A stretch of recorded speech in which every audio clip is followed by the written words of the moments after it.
We have an episode dedicated to the aftermath of yesterday's autopilot story. My apologies for the late episode, as I had an overnight camping trip with my son. Here's your belated weekend edition of Tesla Tidbits for July 2nd, 2016. In the aftermath of yesterday's report regarding a crash occurring while autopilot was enabled, the manufacturer of the equipment comprising the autopilot feature had released a statement that the system was never meant to handle the situation. Dan Galves, Mobileye's chief communications officer, issued the following statement, quote, "We have read the account of what happened in this case. Today's collision avoidance technology, or automatic emergency braking, AEB, is defined as rear-end collision avoidance and is designed specifically for that.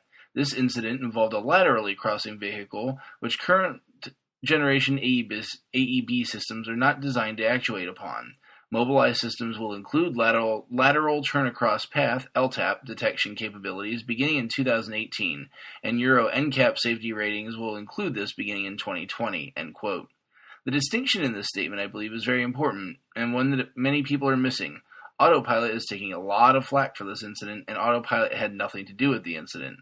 The life-saving system that should have handled this is automatic emergency braking system, and that system was not designed to handle what most of us would call a T-bone situation.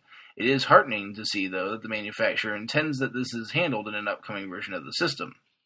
However, Tesla was quick to later point out that Mobileye's tech was only a part of the overall safety system. In a statement released to Electrek, Tesla PR said, quote, "Tesla's autopilot system was designed in-house and uses a fusion of dozens of internally and externally developed component technologies to determine the proper course of action in a given scenario. Since January 2016, Autopilot activates automatic emergency braking in response to any interruption of the ground plane in the path of the vehicle that cross-checks against a consistent radar signature. In the case of this incident, the high, white side of the box truck, combined with a radar signature that would have looked very similar to an overhead sign, caused automatic braking not to fire," end quote. So while Tesla has improved on the capabilities of Mobileye's hardware alone, other factors combined to still prevent the AEB system from activating. An enterprise owner then decided to try his own hand at testing the system, and the system seemed to behave contrary to Tesla's claims. However, Tesla had more to say. Quote, "AEB does not engage when an alternative collision avoidance technology, otherwise driver steering, remains viable. Instead, when a collision threat is detected, forward collision warning alerts the driver to encourage them to take appropriate evasive action. AEB is a fallback safety feature that operates by design only at high levels of severity and should not be tested with live subjects," end quote. So normally I stick to the news for now to keep these episodes short, but since I owe you all for being late, you get a bonus editorial on this incident and the aftermath. Let me start by saying that I wish we weren't talking about this right now. It really stinks to be talking about folks dying when you want to be excited about your topic. It double stinks when you hold the likely very unpopular opinion that the fault in this whole incident does not lie with any of the technology, but with the human being driving the car and potentially the human being driving the tractor-trailer pending the outcome of that investigation.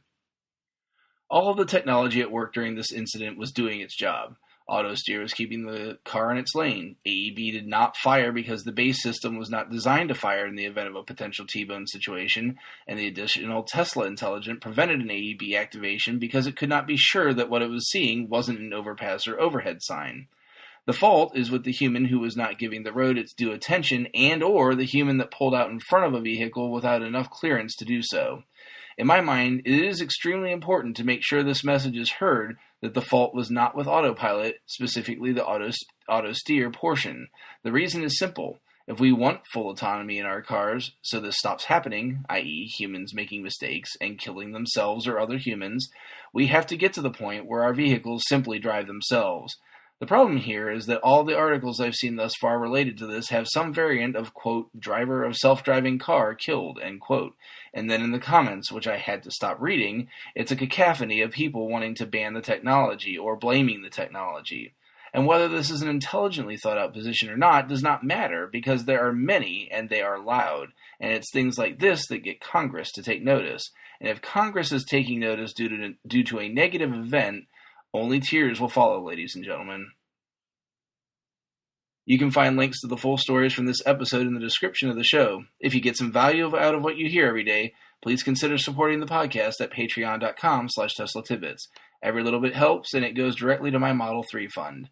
But if you don't have anything to throw my way, no worries, friends. Show your support with positive reviews, likes, and subscriptions on your favorite media services.